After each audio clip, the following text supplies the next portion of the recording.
Bom, gente, vamos começar então. Nosso assunto de hoje é o Simple Present, né? Dentro daquela nossa, retomando um pouquinho da aula passada, daquela nossa investida em conhecer a estrutura, o sistema verbal da língua, né? O Simple Present, por ser um tempo verbal não tão complexo, ele envolve apenas o uso de um auxiliar, que eu vou falar no momento seguinte aqui. Ele é quase sempre o primeiro verbo do qual a gente fala pela recorrência de usos. Quase sempre a gente está se reportando a coisas do presente, né? Então, qual seria, né, a função do Simple Present? Uma primeira definição vai dizer que ele relata verdades absolutas, né? Exemplo de uma verdade absoluta. O que você diria que é uma verdade absoluta? Por exemplo, macho pra caramba. O Shoa é macho pra caramba. Isso é uma verdade absoluta e inquestionável, né? O Shoa é professor de inglês, exatamente, né? É o ser, é a definição, é quando você quer definir alguma coisa. Você usa isso muito em linguagem científica, né? Ferdinand de Saussure disse: a língua é um sistema. É colocar duas coisas em relação de igualdade. Língua igual sistema. A língua é um sistema. E para isso a gente se vale do presente, da língua presente. Em inglês seria language is a system, né? Talvez por isso o to be é a primeira coisa que vocês aprendem. Eu sei que acaba sendo a única na escola, né? Mas não deveria, né? Deveria ser a primeira e a primeira de muitas.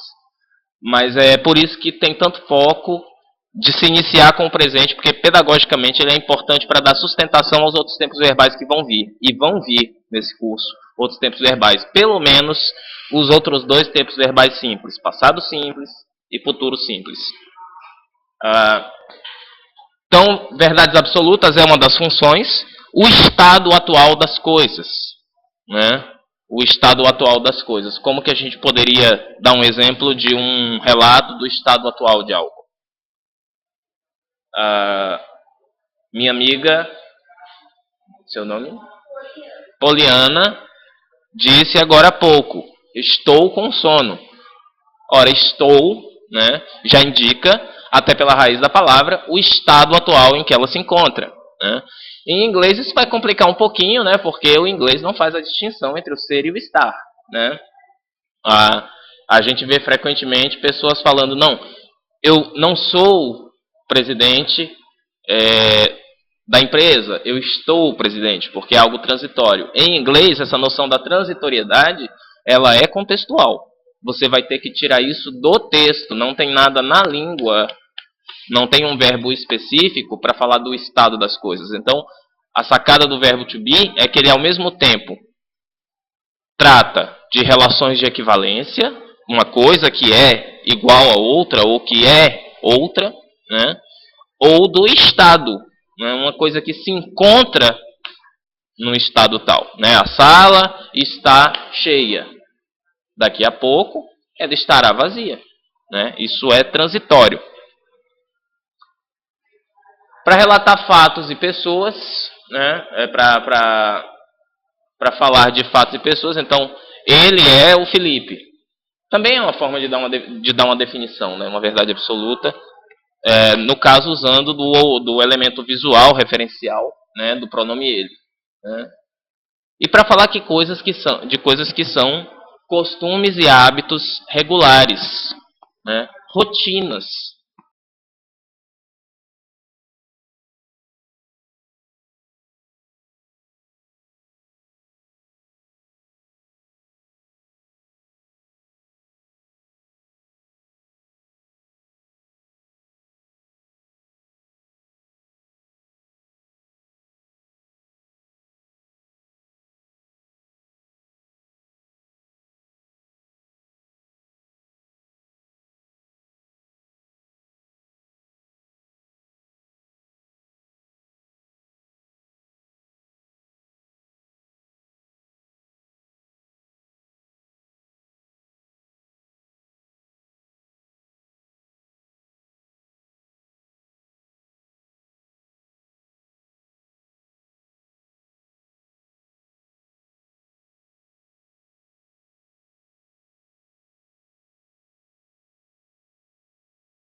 seria meio complicado. Mas o seldom appears in text.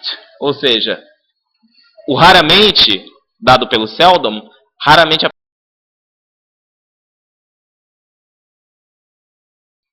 principalmente em texto científico que isso acontece. Porque a linguagem científica presume mais o uso de palavras com raiz latina, porque o texto científico se pretende acessível à maior gama de pessoas. Diga, Poliana, você ia falar? Não? Ah, tá. Então não se preocupem que esses advérbios de frequência, eu vou tratar deles logo em seguida. Mas vamos então voltar na questão dos costumes. Por exemplo, normalmente, para vir para essa aula, eu normalmente saio de casa às 7h30 da manhã. I usually get out at 7:30. Percebam que o verbo get está no presente simples, né? Que nesse contexto nosso é sair, né?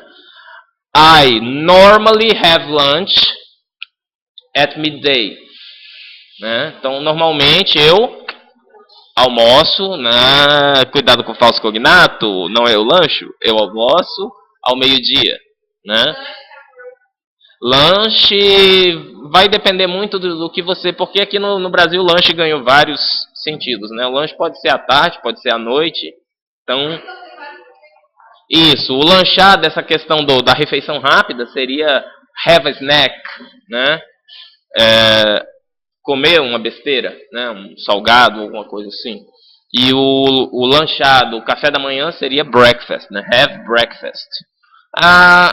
Eu diria que esse vocabulário, embora interessante, porque dá conta da nossa rotina, mas academicamente ele vai importar pouquíssimo para a gente. Eu posso até dar isso como curiosidade, mas ele não será relevante. Dificilmente vocês vão encontrar algum texto acadêmico falando de lunch, breakfast e dinner e rainhas da Inglaterra e estátuas da liberdade. Não é isso que importa para a gente no inglês voltado para a academia, né? Muito menos McDonald's. McDonald's, como se diz em Tosca English, McDonald's is a piggery. É uma porcaria. Então, exemplos de uso do presente simples. Eu peguei uns exemplos bem bobinhos, que é para deixar a sentença bem simples mesmo, para ficar fácil a compreensão, né? Então, vamos lá. Dogs are friendly, cats are independent. Eu tenho aqui dois períodos, né, coordenados ali pela vírgula, né? Então eu tenho duas orações. A primeira oração seria dogs are friendly. Quem se arrisca com a tradução para mim? São amigáveis, né? É advérbio de modo. Veja que nesse caso li não é mente. Nesse caso li é ável, né? É uma das raras vezes em que li não vai ser traduzido como a nossa particularmente. Mas a gente consegue perceber que os cachorros se comportam de maneira amigável. Portanto, they are friendly, né? Cats are independent. Isso. Gatos são independentes. Podemos dizer que isso é uma verdade absoluta? Quem tem cachorro e gato? Ela está questionando a verdade absoluta.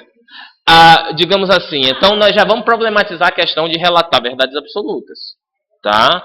Eu disse que essa é uma definição primeira, portanto virão outras, né? Verdades absolutas agora nós vamos relativizar, nós vamos chamar de regras de normalidade, né? Normalmente é assim, mas pode ser que não seja. A minha gata não é independente. Ela chega lá, ela deita, vira a barriga e ela não coça a própria barriga. Ela precisa que eu coce. Exatamente, né? E se eu sair com o cachorro para passear, ela sente falta do cachorro, fica miando como se estivesse sendo torturada, né? Ela é amiga do cachorro, ela foi criada junta. Depois, quando a aula acabar, se vocês quiserem ver, eu mostro o vídeo que eu fiz dela com o Alonso e a Bia, né? Ela e ele, ela lambendo a cara dele, assim, penteando os pelos da orelha. Faz massagem, é uma graça. Morde a fuça dele, é uma graça. Mas é porque são criados desde 3 meses juntinhos, né? Enfim, então vamos botar esse conceito de verdade absoluta aqui um pouquinho relativizado. A gente vai já ver uma nova definição que vai nos auxiliar melhor. This tire is flat.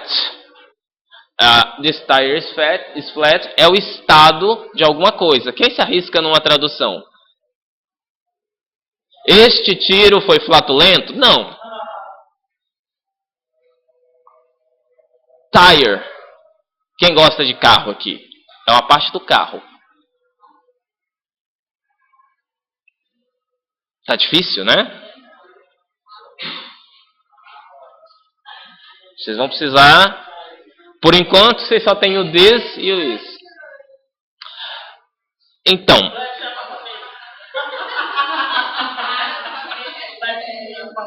Flat, exatamente. Ah, tá vendo como as palavras não são sempre as palavras? O flat é o britânico para apartment, né? Os americanos usam muito mais a palavra apartment e os britânicos usam o flat, né? Mas esse flat não é o flat que nós estamos falando, é só um homônimo dele. O flat aí é o estado do tal do tire. Vão lá nos dicionários de vocês, nos aplicativos de celular, e vocês vão achar para tire, vocês vão achar pneu. Quais os estados em que um pneu pode estar? Estados em que pode estar é ótimo, né? Parece redação de jornalista da Mirante, né? Investigação investigou, o estado está. Né? Vamos lá. Pneu pode estar careca, seco, cheio, furado. Mas cheio seco e furado, se está furado não fica seco? Então, se for um, também já é o outro. Então já trato duas possibilidades como uma só. E aí vocês vão procurar flat. O que é que vocês vão achar pela palavra flat? Eu quero que vocês achem, vai ter vários significados, eu quero que vocês se decidam por um. Procurem por flat. Vamos lá, gente, flat. O tire é pneu, não tem dúvida, né? O tire é pneu, não tem dúvida. Foi o dicionário ou deduziu? Deduziu por hipótese. Vamos ver se a sua hipótese está certa. Como dizia uma vizinha minha, vamos ver se você fez uma boa hiporca. Ela queria fazer uma hipótese, ela chamava para fazer uma hiporca. Eu não sei o que ela entendia por isso. Acharam? Liso. Tem mais coisa? Oi? Achatado.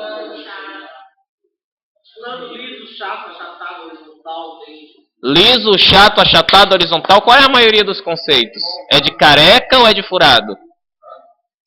Se ele está achatado, pneu normalmente ele está redondinho, né?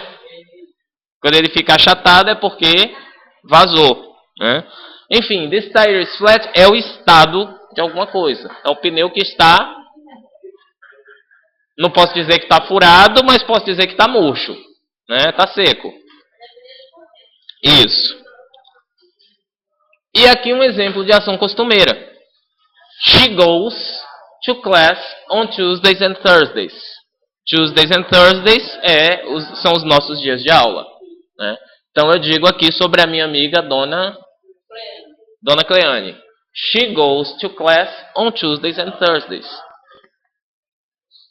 She goes, exatamente, she goes, né? Ela chegou, não é isso. Ela vai à aula às terças e quintas. Que verbo é esse primeiro aqui, da primeira sentença? Que verbo é esse? É o to be, né? É o to be. Que verbo é o da segunda linha? Também são duas manifestações dele. Uma para a segunda pessoa do plural e outra para a terceira pessoa, do singular. E esse aqui, que verbo é esse? Verbo ir, que em inglês eu chamo de goes ou de go? Go, né? E por que ele está com esse ES, professor? Ele está com esse ES porque she é terceira pessoa do singular. Portanto, esse S final é S de plural ou é S de singular? Singular começa com S ou com P? Singular começa com S ou com P? Com S. Portanto, gravem. S de singular. Em inglês, verbo não tem plural. verbo no plural é conjugado quase sempre da mesma maneira que ele está no infinitivo. Por exemplo, eles vão à aula. They go to class. Nós vamos à aula. We go to class. Agora ela é duas? Não, ela é uma só, é singular. She goes to class. He goes to class. Erro comum. Erro comum. Considerar esse S ao fim dos verbos, ou no caso ali o ES, depois eu explico por que é S, não é só S. Considerar esse S final como plural. É um erro comum porque a gente é induzido pela nossa língua a tudo que vê S pensar que é plural. Não é. É S de singular. Tá? Então esse é o ponto em que a nossa língua deixa de ser uma amiga e passa a ser uma falsa amiga, alguém que está te induzindo ali ao erro. Então, nesse ponto, é preciso deixar, da parte da estrutura, é preciso deixar a nossa língua portuguesa fazer sim as comparações, mas com muito mais cuidado, muito mais atenção. Tá? O fato é que eu tenho um exemplo para cada uma daquelas definições. Relatar verdades absolutas ou verdades, digamos assim, relatar fatos bastante recorrentes, né? Falar do estado de algo e falar de uma ação costumeira, que se repete com alguma frequência. Eu poderia ali no meio, antes do she e do verbo go, colocar um advérbio de frequência. She usually goes to class. She normally goes to class. Ou, se não for tão frequente assim, she rarely goes to class. Tá? No momento certo, nós vamos ver todos esses advérbios. O importante que eu quero que vocês vejam é que aqui tem uma estrutura, tem um padrão de regularidade, uma ordem para as coisas acontecer. Nós estamos estudando, quando a gente viu os prefixos e sufixos, a gente estava nos demônios. Eu já ia falar nos demônios. Lembrei do episódio do Chaves, dos espanhóis que pagaram reverência aos índios porque estavam em seus demônios. Aí, professor, é domínio, Chaves. Né? Nós estávamos, até a aula passada, nos domínios da morfologia, do estudo da forma da palavra, das terminações das palavras e do para que aquelas terminações ou aquelas começações, me permitam criar uma palavra esdrúxula, né? Aqueles inícios chamados prefixos serviam. Hoje nós estamos já estudando a palavra em relação com as outras palavras e a ordem em que elas devem ocorrer. Nós estamos no campo da sintaxe, conhecida popularmente por vocês como gramática. Só que gramática se subdivide em morfologia e sintaxe e semântica e várias outras áreas. Tá? Então nós hoje vamos tratar da ordem em que as palavras ocorrem em relação umas às outras. Hoje e por bastante tempo agora. Tá? Vamos entender o que dogs are friendly, o que cats are independent, o que this tire is flat e o que she goes to class on Tuesdays and Thursdays tem de relacional um com o outro em termos de ordem em que as coisas acontecem. Lembra daquela aula da terceira série, quarta série? Ache o sujeito. Para achar o sujeito, primeiro eu preciso achar quem? O verbo. Onde é que eu espero achar o sujeito? Antes do verbo, porque ele é que... eu vou dar uma definição bem primária, tá? Depois eu vou corrigindo e dando rigor mais acadêmico. É ele, o sujeito que pratica a ação. Né? Então, qual o sujeito? Aqui, quantos períodos eu tenho na primeira sentença? 2. Portanto, quantos sujeitos eu tenho? 2, porque eu tenho 2 verbos. Tá? Primeiro sujeito do primeiro verbo. Quem é? Dogs. Cachorros. Portanto, o verbo to be, que vocês já tinham me falado, are, conjugado para concordar com dogs, cachorros. Né? E o que seria friendly? Então, está funcionando como adjetivo aqui. Só que assim, vamos pensar o seguinte. A gente não precisa tanto rigor na nossa abordagem instrumental. Vamos chamar simplesmente de complemento. O que não for nem sujeito nem verbo, a gente chama de complemento, tá combinado? Depois, se precisar, a gente analisa o complemento. Tá? Cats are independent. Sujeito. Cats. Verbo. Are. Complemento. Independent. Né? O que essas duas têm em comum em termos de ordem? Primeiro vem um sujeito, depois aparece um verbo e depois um complemento. Pensem por 2 minutos e me digam se as outras duas orações seguem o mesmo padrão. Sujeito, verbo, complemento. Não? Não, peraí, vocês estão me confundindo, pô. Quem tem que confundir aqui alguém sou eu confundir vocês, não vocês confundiram o professor, pô. É sim ou é não?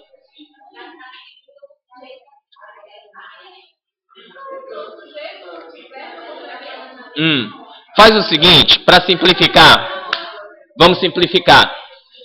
Nas duas primeiro achem a cápsula verbal. Ei, vocês deixam de arenga uma com a outra aí. Estão arengando aí. Ó, vamos complicar, ótimo, né? Vamos simplificar. Tarefa número 1. Ache para mim a cápsula verbal da oração do meio. Is. O que eu espero ter antes? Sujeito. Quem é o sujeito? Hã? So tired? O this tired. O pronome demonstrativo this, que é o que eu uso para... Isso. O pronome demonstrativo this serve para mostrar coisas que estão perto de mim. O this, o análogo dele para coisas longes é o that. No momento certo, vocês vão ver uma frase com o that e vão aprender como é que escreve. Não preocupa.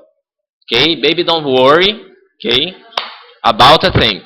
Because every little thing is gonna be alright. Veio na cabeça agora o Bob, como dizia o amigo meu que trabalhava na funilaria do meu irmão, o Bob Maia. Né? Vocês gostam do Bob Maia? É a mistura de Bob Marley com Tim Maia. Bom, então se eu tenho de um lado sujeito e verbo, nesta ordem, o que vem depois do verbo? Como é que a gente combinou que ia chamar? Opa! Sujeito, vamos chamar de S. Verbo de V e complemento de C. Em cima tenho SVC, vírgula, SVC. E embaixo? SVC. E na de baixo? Cadê o verbo? Também. Sujeito. Vamos lá. A terceira oração. Sujeito. She. Verbo. Goes. Complemento. Tudo isso aí. To class on Tuesdays and Thursdays. Dentro do complemento, caberiam subdivisões. Que eu não vou analisar aqui porque não está no propósito que eu quero agora de mostrar a regularidade da estrutura. Que vocês...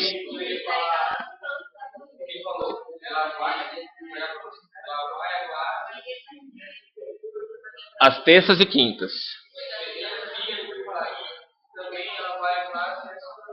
Oi? Não entendi.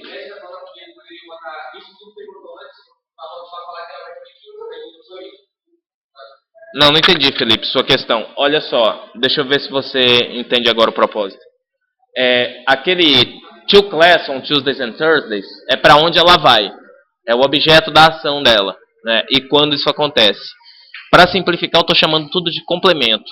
Mas eu poderia decompor em partes menores. Por exemplo, o to é uma preposição que indica a direção. O class seria o objeto indireto, né? Porque quem vai para algum canto. Oi? Isso. A gente vai ignorar, por enquanto, pelo menos, ignorar se o verbo é transitivo ou intransitivo, se é transitivo direto ou indireto. A gente está super simplificando, chamando tudo de complemento. Depois vai ter um momento que a gente pode até se detalhar.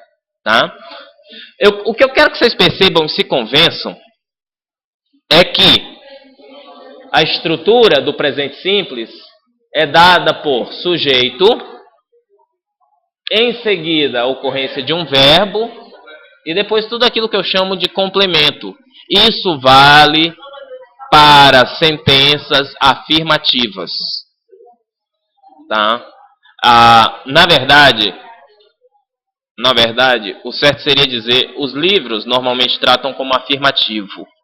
Nós que trabalhamos com a gramática no rigor universitário, a gente costuma dizer que são sentenças positivas. Por que positivas? Porque eu posso afirmar negando. Uma negação também é a afirmação de alguma coisa. Se eu digo eu não sou culpado, eu afirmei que não sou culpado, eu não neguei nada. Né? Isso não é negação. Né? Mas vamos ficar com a definição simples do livro didático, porque para vocês vai ser mais... Vocês não são estudantes de letras e eu tenho que ter a consciência disso e vocês também. Né? A gente está aqui com foco de conhecer a língua o suficiente para facilitar e não para complicar. Né? A gente, às vezes, lá no departamento de letras, acaba complicando as coisas porque o rigor da academia exige, mas não precisa aqui. Estão convencidos disso? Que é sujeito, verbo, complemento? Alguém pode me dar qualquer outra frase afirmativa em português para a gente verter para o inglês e ver se confere? Oi? Pronto. Aqui, ó. I am beautiful. Né? Não ela. Né? Porque eu não sou beautiful. Já falei para vocês. Homem não é beautiful, né? Homem é no máximo handsome, que é bem apessoado. Né? O homem beautiful, ele é duvidoso. Ele é FM, né? Vamos lá. I am beautiful. Novamente, sujeito. Vocês estão ligados, gente? Vamos lá. Estão ligados? Vamos lá. I am beautiful. Sujeito. Cuidado. Sujeito. I. Verbo. Am. Complemento. Beautiful. Já era, gente. Pode testar com o que vocês quiserem. Vai dar certo. Tá? Se for afirmativo. Agora, para que eu preciso conhecer isso? Tudo aquilo que eu aprendo precisa ter um uso. Quando é que eu uso?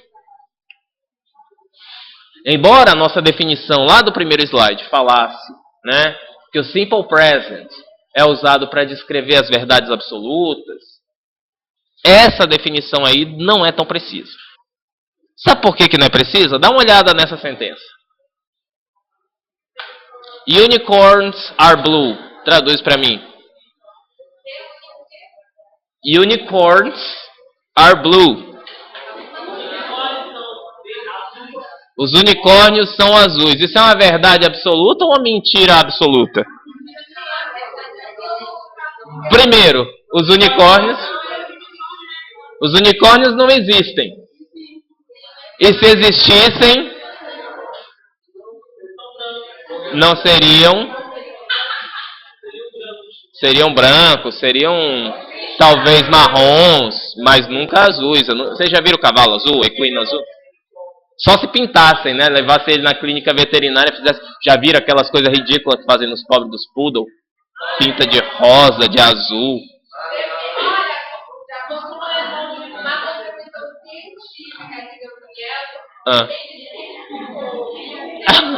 Depende do tamanho da jamba, né? Exatamente. Depende, considerando que a pessoa não fumou jamba estragada, né? Unicórnios não existem e não são azuis. Agora pergunto, gramaticalmente,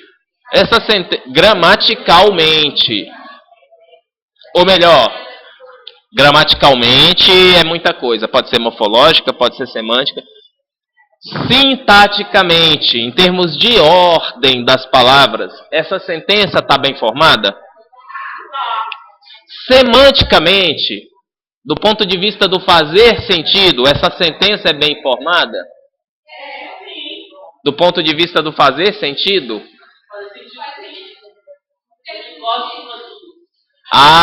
Se ele existisse.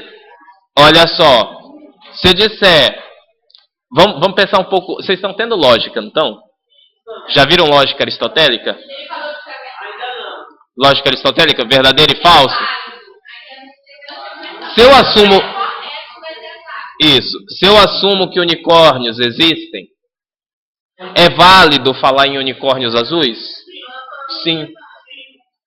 Se eu tomo algo que é falso como verdadeiro, outra sentença falsa implicada pela anterior é também verdadeira. Só que aqui nós estamos falando de mundo real. Nós estamos falando de textos acadêmicos que vocês vão ler, que falam sobre coisas que supostamente são prováveis.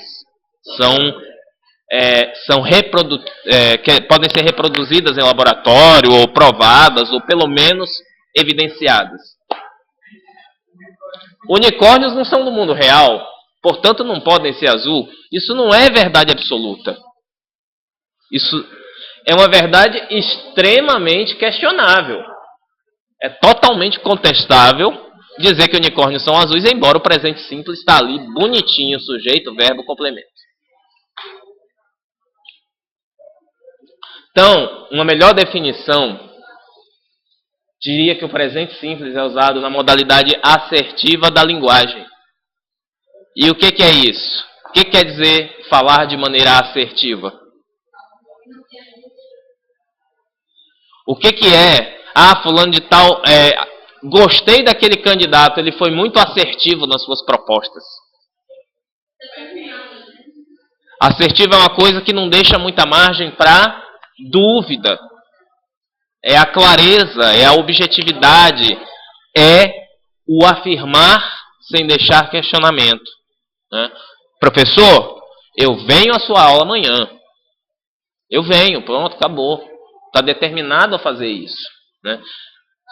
O que seria uma linguagem não assertiva?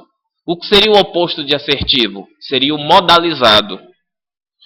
Professor, talvez eu venha à sua aula amanhã. Professor, provavelmente eu venho à sua aula amanhã. Professor, dificilmente eu virei à sua aula amanhã.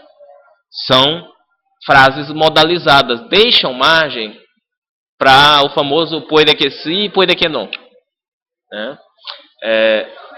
Sim, diga, Poliana. Isso foi só uma bobagem que eu criei na hora, porque por ser absurdo mesmo, o unicórnio azul, né? Para mostrar isso. Não, tá certinho. Porque are unicorns no plural.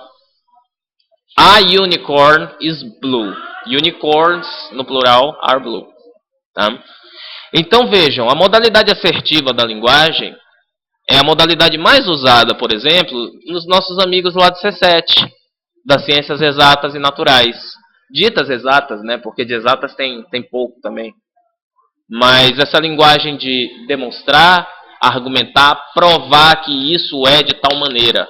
E ponto. E eu não quero ser questionado. E se eu for, eu rebato. Com outra linguagem assertiva. Né?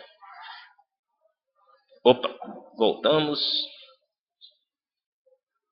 Então, é a linguagem das afirmações categóricas, inequívocas, supostamente inequívocas, né?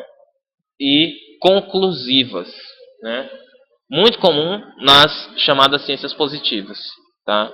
Quando você vai falar de algo que você conclui, você normalmente usa um presente simples. Agora, como que eu identifico o simple present, ou o presente simples? Normalmente ele tem um verbo no infinitivo, né? Ou seja, na sua forma não conjugada. Qual a forma infinitiva de to go? Go. A forma infinitiva de to play? Play. To walk? Walk. É sem o to, né? Sem a partícula to. Isso é como eu normalmente encontro o verbo. Porém, como a gente já viu lá alguns minutos atrás, é importante lembrar que para a terceira pessoa do singular, S de singular, né? He, she ou it, a maioria dos verbos é seguida de S, ES ou IES, dependendo de sua grafia. Não vou fechar todas as possibilidades, mas vou dar pelo menos um exemplo de cada. S. É o padrão mais comum. Porém, se terminar em O, CH ou SH, não lembro se tem outras grafias que pedem, eu acrescento ES. E verbos terminados em Y, né? Verbos terminados em Y, precedidos de consoante, esse Y sendo precedido de consoante, né? Como study, DY, cai o Y e entra IES. Professor, mas como assim verbos precedidos terminados em Y precedidos de consoante? O Y não é uma consoante? Não é mais fácil eu falar verbos terminados em duas consoantes cuja última é Y? Não. O Y, foneticamente, ele não é tratado como consoante. Ele é uma semivogal.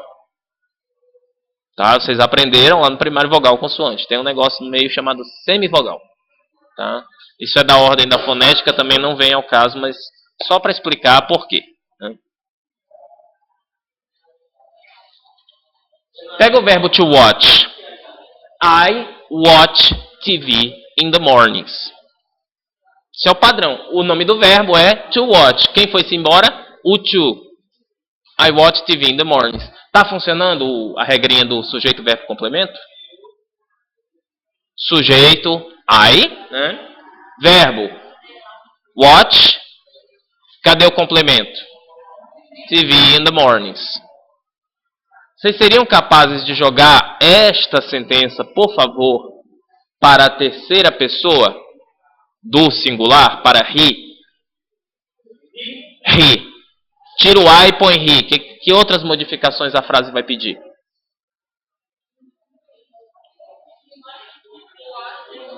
He watch ou watches? Watches TV in the mornings. Muito bem. Com o verbo to study. Lisa studies with me. Ponham essa sentença na primeira pessoa do plural. Opa, vamos pensar. Primeira pessoa do singular é o I. E do plural é o we. We. Todos nós inclusos. Lisa studies with me. Opa, não vai dar certo porque tem o me. Nós estudamos comigo. Não vai rolar. Então tá, não põe no we não. Põe na segunda pessoa. Seja do plural ou do singular. You study with me. Quem é que vai cair aí? Quem é que vai ser modificado? Além do pronome, além de Lisa, que vai ser substituído por you, o IS cai e volta o Y. É engenharia reversa do que eu acabei de dizer, né? E olha só o watch. She watches TV on evenings. Evening, vocês sabem, good evening é boa. Good evening é a noite, né? É o a noite de tchau ou a noite de olá?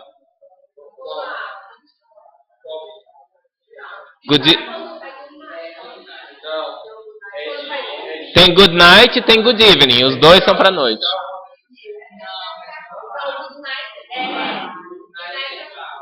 Quem acha que é de saudação de chegada? Quem acha que é de saudação de saída? É de chegada. Good evening. Good evening, how are you? Tal. Aí quando você vai embora, good night. Isso. Você não vai mais ter papo, good night. Você vai dormir, aí você vira para sua esposa, para sua namorada, good night. Tá compreendido isso aqui, gente? Estão convencidos que a estrutura é sujeito, verbo, complemento? Na afirmativa.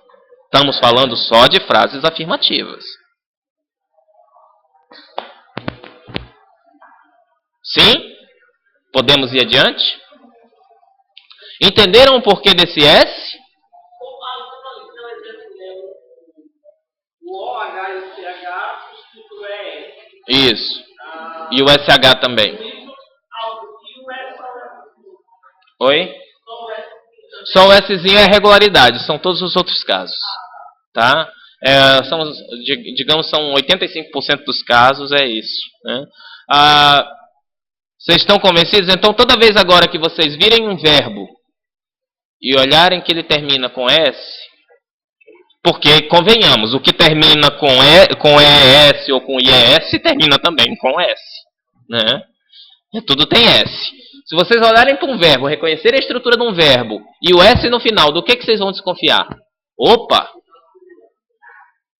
Está no singular. E além de estar no singular, está no tempo verbal presente simples. Porque daqui a pouco eu vou explicar um que não é simples, é contínuo.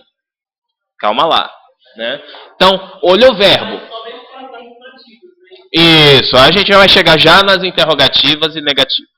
Né? Então, olhou o verbo. Viu que o verbo termina em S? Tem que acender o desconfiômetro. Isso aqui é um presente simples, eu vou tratar o que está normalmente, não estou falando de linguagem poética, que tem inversão de frase, essas coisas. Mas, via de regra, eu vou ter do lado desse verbo o sujeito, à sua esquerda, e à sua direita eu vou ter o complemento. Tá? Esse é o macete. Então, agora, além de identificar a cápsula verbal, vocês sabem identificar o tempo dessa cápsula verbal. He plays the guitar very well. Também. Por que só acrescentou o S? Alguém me responde? Falei agora há pouquinho. É Y. Isso, precedido de consoante. Esse aqui é um Y precedido de vogal. Tá? Simbora. Simbora, macacada. Não se preocupem que antes de falar do present continuous, eu vou mostrar como é que funciona quando não é afirmativo. Aquele é tocar. Mas é tudo por contexto, né? Poderia ser o mesmo play falando de futebol. Aí já seria jogar. Né? Antes de falar do continuous, eu quero mostrar para vocês como que eu vou trabalhar com a afirmação e a negação. E aí eu deixei para usar o processador de texto, porque eu quero que vocês visualizem com cores e com as inversões necessárias o que vai acontecer. Vamos tomar aquela última sentença. Não, vamos começar com to be, é melhor.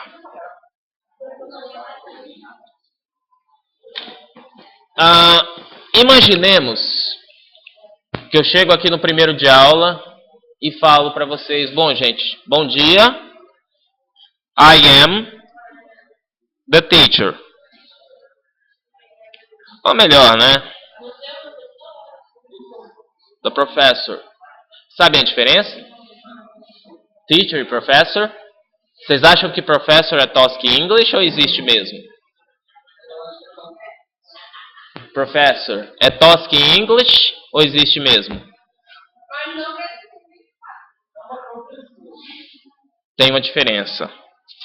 Teacher é o professor do ensino básico, fundamental e médio. Né?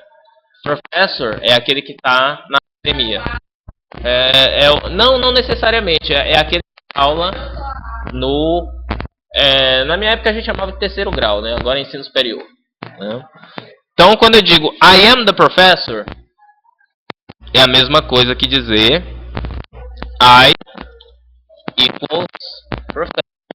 É uma definição. Né? I am the professor.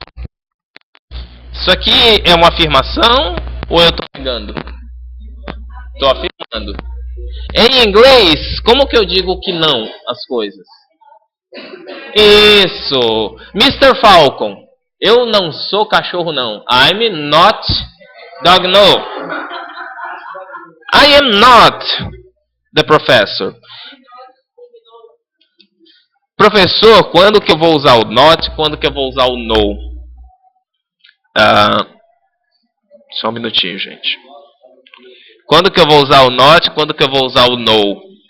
O no, ele geralmente abre a sentença. Né? Are you the professor? No, vírgula, I'm not. O no, o not, necessariamente, ele tem que estar precedido por um verbo. Is not, am not, ok? Tá?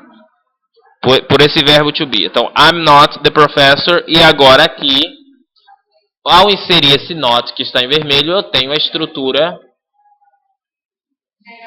negativa. Oi? Vamos falar disso. Vocês podem encontrar variações do tipo I'm not. Isso é comum. Isso é comum, embora, dependendo do nível de formalidade, isso não é muito recorrente. Tá? Mas já foi o tempo em que se dizia que isso aqui da contração era do universo da fala e que a não contração era do universo da escrita. Hoje em dia você vê muita escrita acadêmica com contrações. Normal. Né? Economia de tempo. Né? Porém, jamais vocês vão ver isso aqui.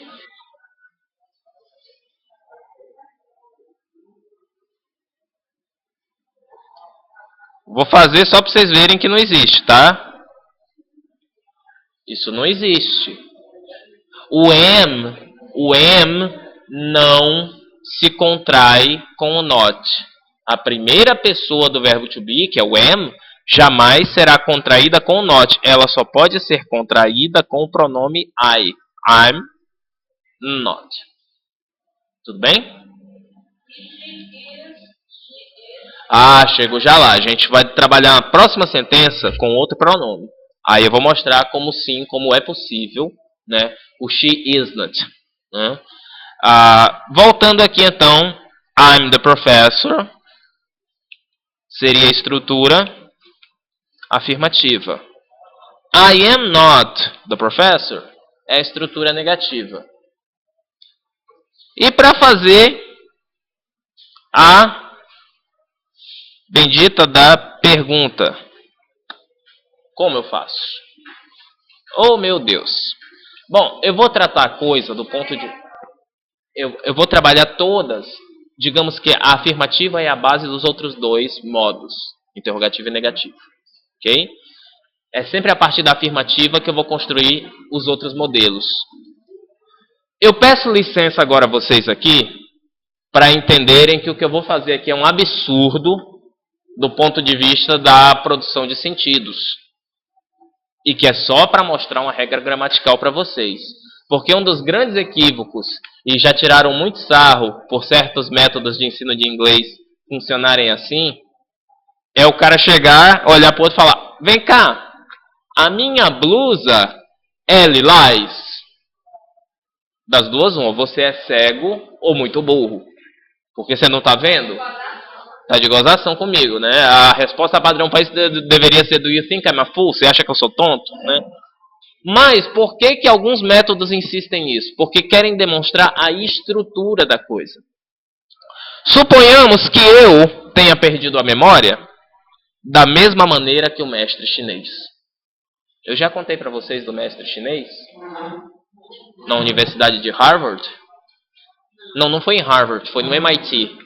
No MIT tinha um professor chinês muito bom. Né? Só que tinha um problema. Estamos entrando no momento piadas uchoanas para segurar aluno em sala. Né? O mestre chinês tinha um problema. Ele era muito inteligente e modesto, assim como eu, né?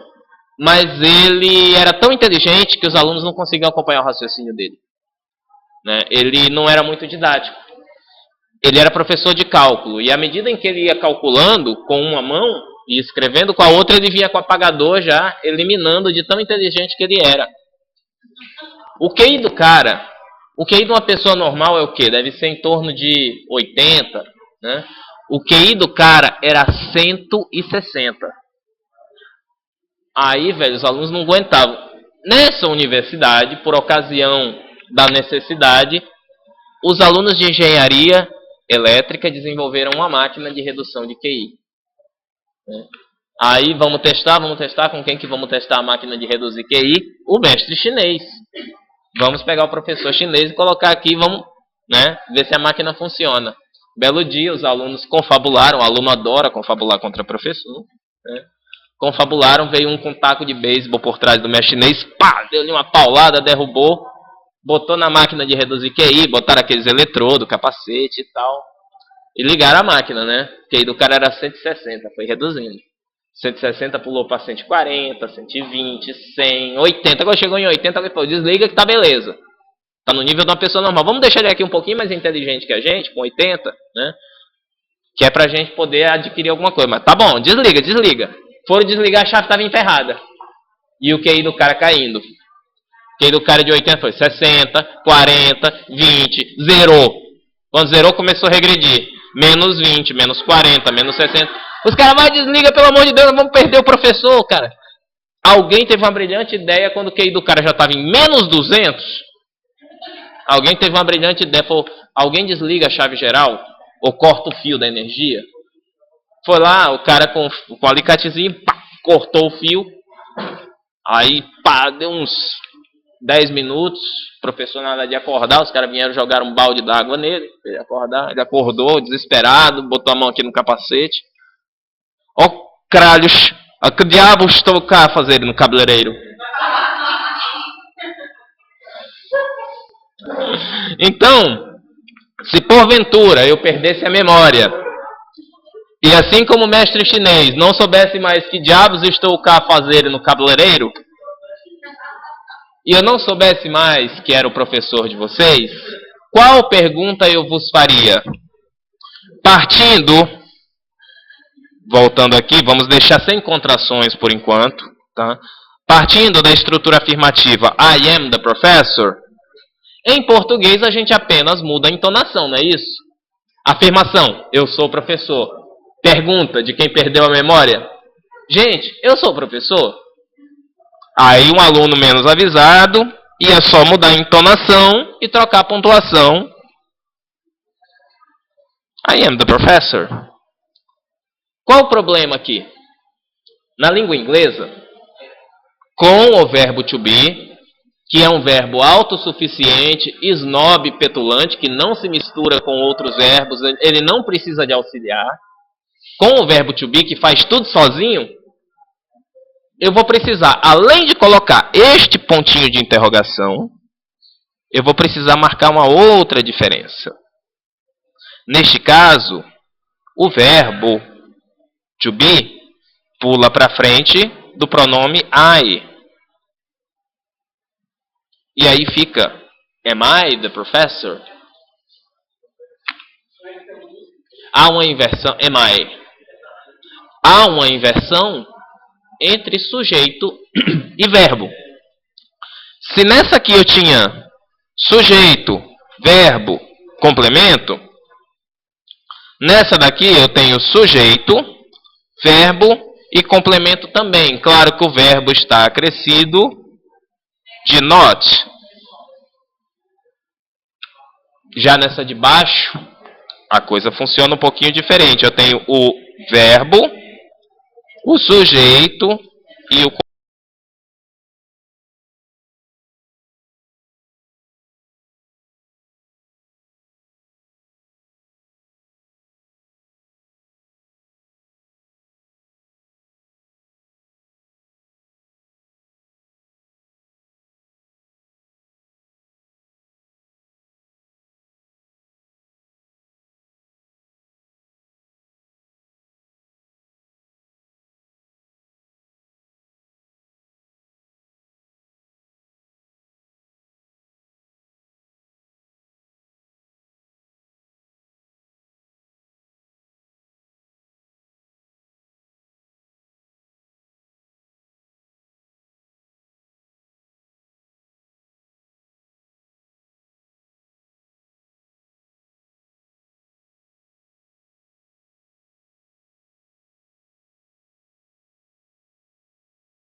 Assim como o to be, que é anômalo, né? Todos os outros verbos modais, eles são arrogantes, prepotentes, e eles não se misturam com a gentalha, gentalha.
Should,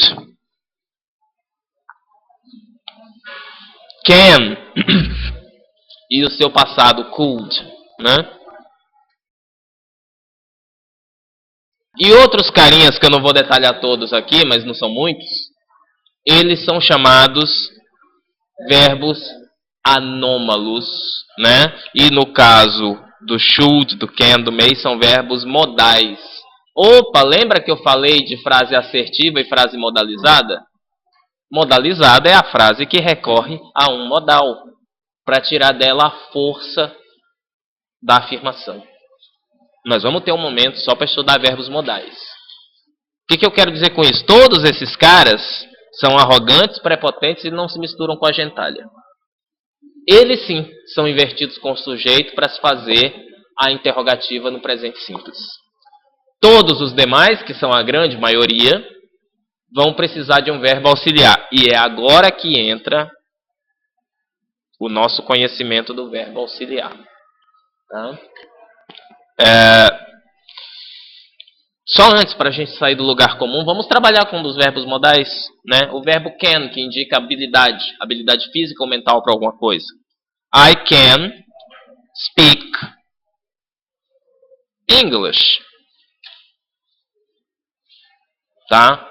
O can expressa habilidade mental e física. Portanto, como que vocês traduzem? Eu posso, ou aqui no caso, talvez fosse permitido traduzir uma tradução livre. Eu sei, né? Falar inglês. O que seria a negação disso aqui? Vamos colocar um conectivo? Não vamos colocar a negação exata, não. Vamos colocar uma oração coordenada aqui. Quando eu quero expressar a ideia de que uma coisa sim, mais a outra coisa não, qual é a palavrinha que liga ideia 1, porém, ideia 2? É o but. Poderia ser o however. O but vocês já conhecem, é familiar de vocês. Vamos usar um que não seja familiar, que aí vocês quando verem o vídeo, quando assistirem o vídeo, vão lembrar de mais um cara que é sinônimo de but. However. É porque a gente é chique, entendeu? A gente não usa mais, a gente usa entretanto. Né? However, aí como é que eu construo a negativa? I can speak English. Negativa disso é I can not. I can not, que eu posso fazer uma abreviação. Can't, sabe quando você vai fazer café? O café fica pronto na hora em que a água está can't, né? However, I can't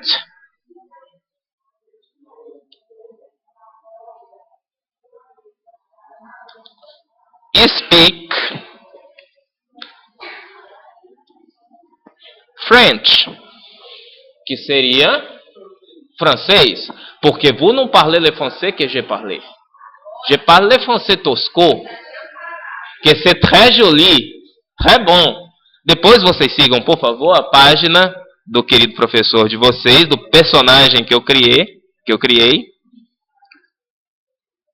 Je me chame Joseph. É a página irmã dos amigos meus que criaram a Is My Name Is John. É a página do francês Tosco, que é a língua que o Joseph fala, né? Que Joseph está estudando le français Tosco pour l'examen de la proficience do doutorado. Doutorado, a gente vai pro doutorado. Tá, vamos esquecer então, acabou a piadinha. E agora vamos pro que é sério. Vejam, numa paulada só, eu estou explicando para vocês como coordenar as orações com ideia de adversidade, however, e estou mostrando a forma negativa de can, que é I can't. Não é a mesma coisa? Não está na mesma ordem? Sujeito, o verbo e o complemento. Speak French. A única diferença é que entrou a nossa amiga partícula de negação, também conhecida como not. Né? Aí eu quero perguntar para algum de vocês se vocês conseguiriam se comunicar na língua em que eu me comunico. Né? I can speak English. A afirmativa para você, segunda pessoa a quem eu me dirijo, seria you. You can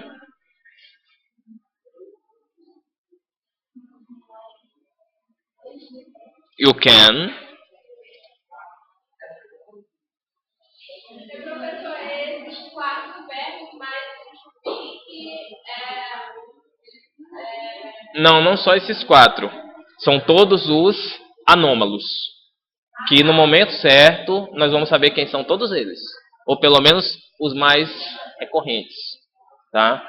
Esses quatro são exemplos de um universo muito maior de auxiliar do. Eles não requerem o auxiliar do para o presente simples. Lembrem-se, tudo que eu estou falando aqui é verdade para o presente simples. Tá? Vamos lá, gente. Se eu fosse afirmar que vocês têm habilidade mental e física de falar inglês, seria you can speak English. Mas não é isso que eu quero. Eu não quero afirmar, eu quero perguntar. E como é que eu faço?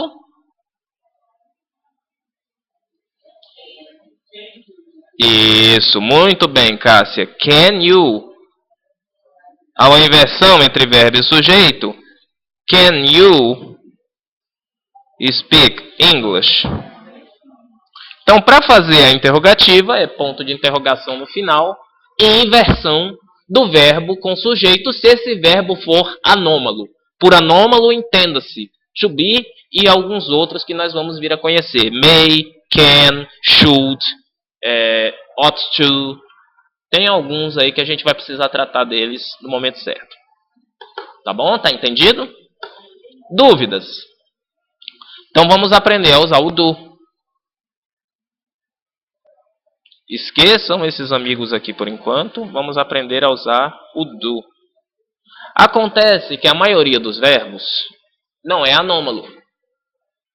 Eles, sendo maioria, são os ditos normais. Portanto, eles são nômalos. Né? Claro que não existe a palavra, né? Mas eles são os verbos mais frequentes e, portanto, essa estrutura que eu vou ensinar agora é muito mais provável de acontecer do que essa do be, do may, do should, né? É a que vocês vão ter que se acostumar muito, que é a estrutura dos verbos como play, speak,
lugar.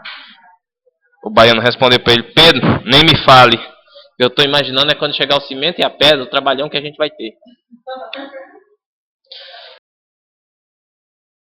Bom, gente, vamos trabalhar com verbos então como play, speak.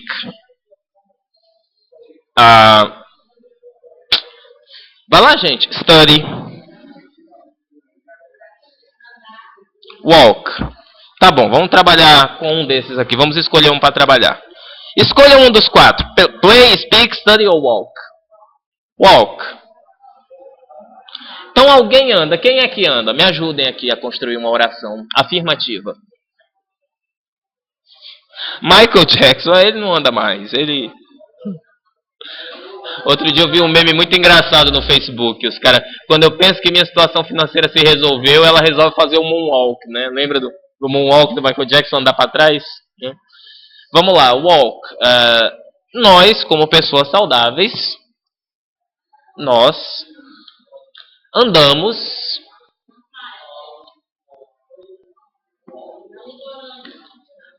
on litorânea, maiúscula, né, Oshua? Litorânea Avenue at night. Pronto, tá bom assim. Não vamos estender muito não, que é para o exemplo ficar simples.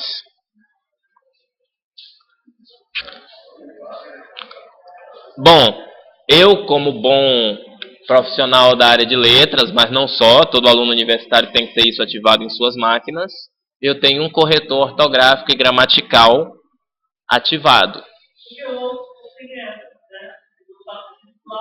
Muito bem. O walk não tem S, porque não está no singular. E olha o meu corretor ortográfico e gramatical acusando aqui que deveria ser walk. Né?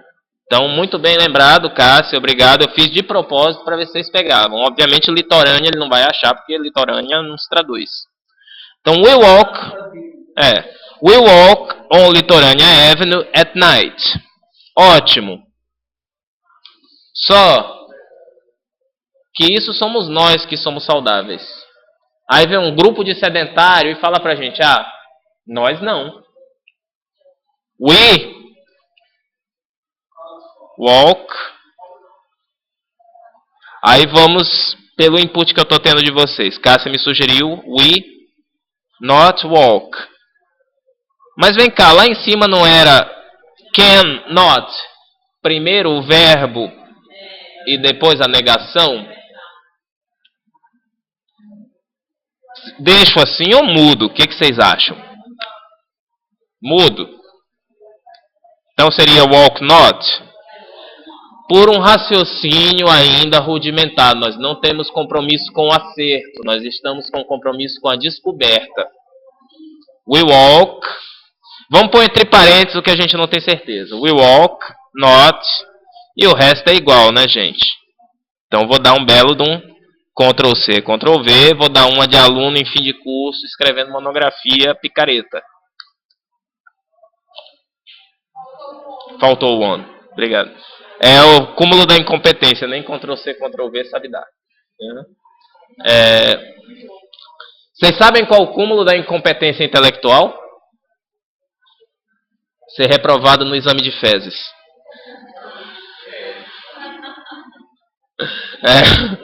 Então, qual o problema disso aqui? Isso aqui está um pouco tarzânico, gente. E é natural que esteja, porque a gente está buscando descobrir. We walk not. Nós partimos do modelo que a gente tinha, que a gente já sabia. Eu sempre falei que vocês devem partir de um conhecimento acumulado para descobrir outro. Né? We walk not on Litorânea Avenue. Só que walk é normal, ele não é anômalo. Portanto, ele não se basta. Ele vai chamar um amiguinho dele para trabalhar por ele. Ele vai chamar um cara chamado do.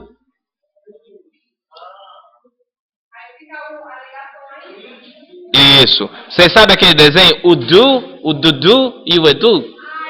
Então, ele chama o do, né? Ele chama o do para ele. Quando ele chama o do, ele vai falar assim: ô Du, faz para mim a tarefa de negar essa ação, porque eu não sei. Entendeu? Ele é humilde.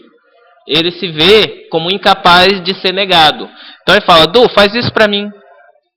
Nega para mim essa ação. Em terra, aí alguns podem falar, ele é humilde o cacete, que ele fica mandando os outros verbos fazer as coisas. Em terra de principal, quem trabalha é o estagiário, é o auxiliar. Né? Tá ok? Você tem a obra, você tem o pedreiro, você tem o servente. Quem é que vai mexer a massa? É o servente. Então você tem a sentença, você tem o verbo e você tem o auxiliar. Quem é que vai ser conjugado? O auxiliar. Quem é que vai negar a oração por meio de recepção do note? Quem carrega o note nas costas? O note é o saco de cimento. É o auxiliar. Tá? Então, we do not walk on litorânea at night. Adivinha quem é o cara?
Ele some. Mas vamos, já que nós estamos aqui em cima, nessa sentença em que eu explicitei, fiz o do aparecer na afirmativa. Conativa. Alguém precisa se inverter com o sujeito. Quem é esse cara? O do. Inverti. Inverti o do com o sujeito. Só as adaptações, boto o i em minúscula e ponho o ponto de interrogação. E eu tenho a pergunta: Do we walk on Litorana Avenue at night? Bom, a menos que você tenha perdido sua memória e todos os outros seus colegas que também andam na litorânea à noite com você também tenham perdido, você jamais vai fazer essa pergunta. Porque a gente raramente pergunta coisas sobre nós mesmos. Não é isso? Ninguém é burro. Mas se você estivesse no diálogo, vamos trocar esse we, que somos nós, por you. Do you walk on litorânea at night? Isso você pode perguntar para um amigo seu. Você está buscando uma companhia para fazer caminhada? Pergunta para ele. Do you walk on litorânea at night? Quer ir comigo? Do you want to go with me? Né? Ou então você está no baile, e só para a gente encerrar, porque eu sei que eu tenho que terminar a aula, embora esteja muito legal falar disso aqui com vocês, que eu gosto. Eu lembro do tempo que eu era professor de Instituto de Língua. Vamos pensar assim. Você está no baile. A moça mais bonita do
interrogativas negativas que no fundo não são perguntas, né? São pedidos de confirmação de algo que você já pressupõe saber.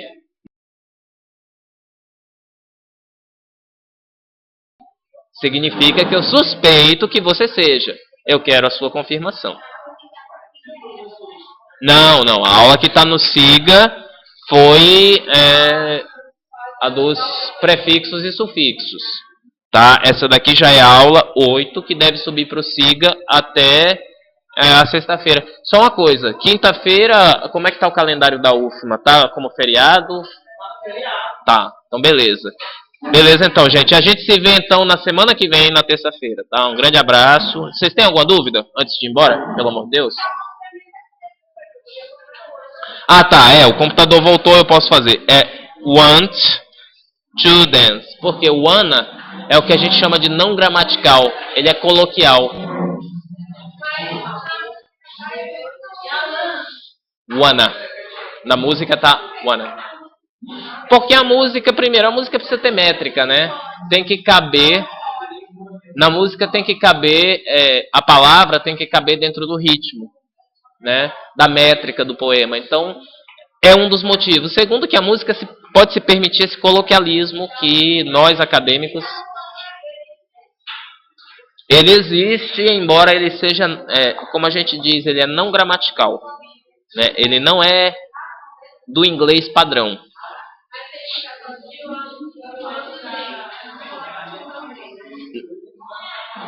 Não, porque o to é justamente a junção de want com to. Tá? O wanna é a junção de want com to. Imagina se ele fosse cantar Do you want to dance? Tem um corte, né? Que por isso... Tá? Então na próxima aula a gente vê. Vocês só me lembram que eu expliquei no máximo... Bom, eu vou ver o vídeo e vou lembrar. Eu expliquei no máximo até o primeiro exemplo dos verbos não anômalos. Os de dúvidas. Gente, bom descanso para